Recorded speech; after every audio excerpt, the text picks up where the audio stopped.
Hello, hi, Assalamualaikum korang. Thank you so much sebab klik video Min kali ni. Hari ni Min nak share dengan korang satu kes yang gila. Okay, I selalu cakap gila kat video-video Satu kes di mana seorang warga emas menjadi pembunuh bersiri. Nenek ni, dia bunuh ramai-ramai orang, lepas tu dia tanam dekat halaman rumah dia sendiri. Kau rasa? Biasanya warga emas suka tanam pokok sayur, pokok buah kan. Tapi yang kali ni dia rare. Dia tanam mayat-mayat orang yang dia bunuh. So kalau korang berminat nak tahu lebih lanjut tentang nenek serial killer ni, teruskan tengok video Min sampai habis.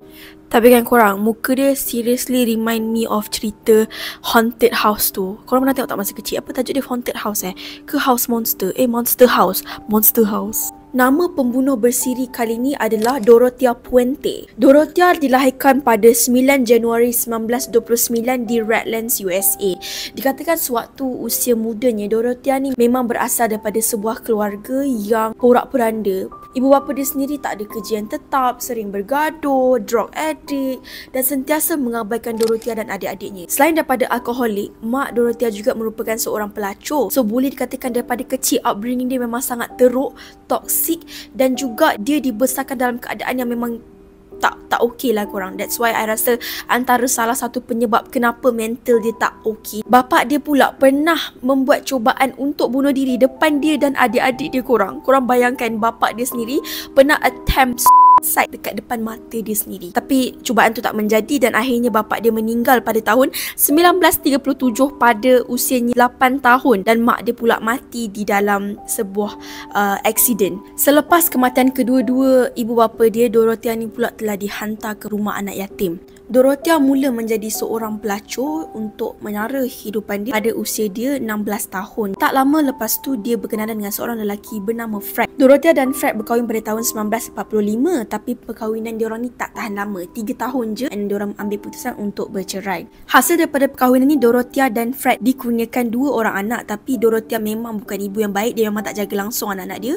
Dia just bagi dekat ahli keluarga dia untuk jagakan. Kemudian Dorothea lepas bercerai, dia sambung balik kegiatan dia menjual diri demi menyara kehidupan dia. Dan pada tahun yang sama juga Dorothea dah mula membuat jenayah pertama dia, iaitu dia dah memalsukan sebuah cek dan seterusnya. Dorothea telah ditangkap kegiatannya dan dia telah dimasukkan ke dalam penjara selama 4 bulan. Selepas Dorothea bebas keluar daripada penjara, dia ambil keputusan untuk membawa diri dia ke sebuah tempat bernama Sacramento yang terletak di California. Pada tahun 1968, Dorothea telah berjumpa dengan seorang lelaki bernama Roberto dan kemudian berkahwin, tapi malangnya perkahwinan diorang bertahan selama 6 bulan sahaja. Lepas dia bercerai tu, dia kahwin pula dengan orang lain yang bernama Pedro. Tapi kali ni perkahwinan dia dengan Pedro tu berakhir dalam seminggu je korang. Dorothea mengambil keputusan pada tahun 1972 untuk dia start operasikan sebuah rumah tumpangan. Rumah tumpangan ni basically rumah yang dia menerima ataupun dia bagi shelter untuk golongan-golongan yang kurang berkemampuan dan golongan-golongan yang terasing. Contohnya homeless, penagih dadah, orang yang ada addiction to alcohol dan golongan-golongan yang macam ni lah, basically yang tak ada keluarga. Tapi jangan kita salah sangka tak korang, walaupun kita nampak macam baik ni nenek ni, mungkin selepas kegagalan dia dalam berkahwin, selepas childhood trauma dia, mungkin dia dah insaf kan, dia dah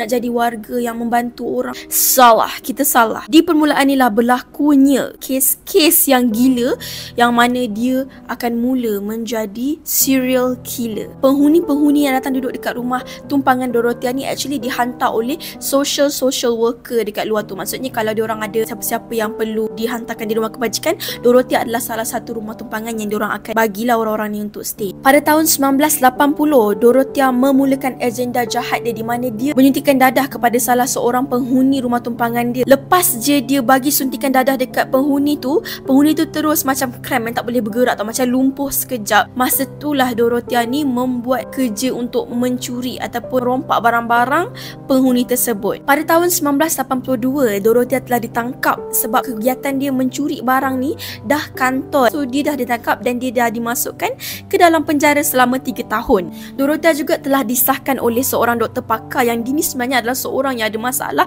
mental, iaitu penyakit skizofrenia. Dan sebabkan dia ada penyakit ni, pihak polis dah mengharamkan dia daripada membuka rumah tumpangan dia semula. Tapi si Dorothea ni memang tak ambil kisah pun. Dia masih nak meneruskan meneruskan kegiatan dia yang jahat ni, sebab ni adalah antara cara yang paling senang untuk dia buat duit. Seterusnya Dorothea mengambil keputusan untuk membuka lagi satu cawangan rumah tumpangan dia yang baru, iaitu di tempat lain. Dan actually rumah ni memang dah pernah kena serbu pun dengan polis, tapi Dorothea ni dikatakan mempunyai sifat ataupun sikap yang pandai bercakap, yang pandai mengampu polis, dan akhirnya polis pun melepaskan je dia macam tu saja. Jadi Dorothea pun dah start untuk menerima gelandangan-gelandangan untuk tinggal dekat rumah tumpangan dia. Rumah tumpangan Dorothea ni berjalan dengan sangat-sangat smooth dan sempurna sampailah pada tahun 1988 di mana seorang gelandangan yang bernama Alvaro telah dikatakan hilang secara misteri. Kenapa Alvaro dikatakan hilang secara misteri? Kerana social worker yang merekomendasikan Alvaro ke rumah Dorothea tu sebenarnya sangat rapat dengan Alvaro, dan dia sangat pelik kenapa Alvaro tiba-tiba tak ada.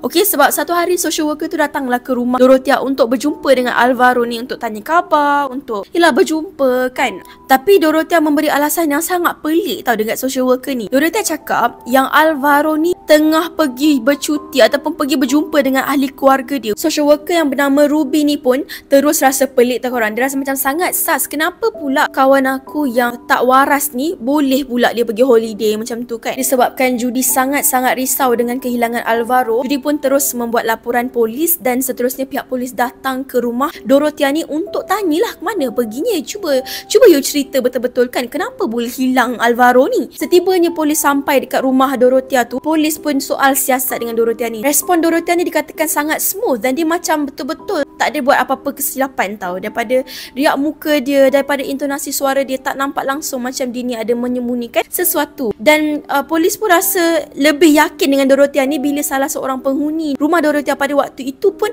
sekeras-kerasnya macam tak percaya Dorothea ada buat apa-apa yang tak elok kepada Alvaro ni. Sebab dia kata macam Dorothea ni memang baik lah, tak mungkin lah tuan Dorothea ni buat perkara macam tu. Dorothea ni memang kata macam bidadari di dalam dunia ni lah. So polis pun rasa macam mungkin ni adalah tuduhan yang tak berasas kepada Dorothea. Namun bila polis nak keluar je, penghuni yang kau-kau tadi puji-puji Dorothea ni, dia bagi selai kertas dekat polis ni, which is bertulis dia yang paksa saya tipu. So polis pun keesokan harinya polis datang lagi sekali dekat rumah Dorothea, dan kali ni untuk membuat siasatan yang lebih dalam. Diorang pun geledah satu rumah Dorothea tu, tapi korang yang peliknya memang semua nampak macam normal biasa, tak ada apa-apa yang mencurigakan pun. Disebabkan Judy ni tak puas hati, Judy pun terus push polis untuk terus membuat siasatan dan membuat carian, sebab mesti ada benda tak kena ni. So polis pun mengambil keputusan untuk start menggali tanah di kawasan rumah Dorothea. Dan korang sangkaan polis untuk menggali tanah tu memang tak salah bila diorang menjumpai rangka manusia. Dan penemuan ni bukan sahaja Alvaro, korang ramai lagi penghuni-penghuni Dorothea yang lain yang dijumpai di kawasan lapang rumah Dorothea. Okay, part yang ni sumpah Min tak faham kenapa ya, tapi Dorothea ni tengah polis duk kalut-kalut nak gali-gali-gali tu kan, dia pun minta cakap dengan polis, boleh tak saya nak keluar sekejap nak beli kopi. And then polis tu cakap okay pergilah. I tak faham kenapa polis tu boleh membiarkan seorang penjenayah keluar begitu sahaja ya. Dorothea sebenarnya bukan pergi beli kopi, dia pergi melarikan diri ke Los Angeles. Jauh betul dia beli kopi. Jadi polis pun membuat pencarian untuk search lah Dorothea ni, dan dia dijumpai selepas 5 hari di Los Angeles bila ada seorang lelaki dekat bar ni yang nampak Dorothea. Sebab Dorothea ni memang dah berada di semua news.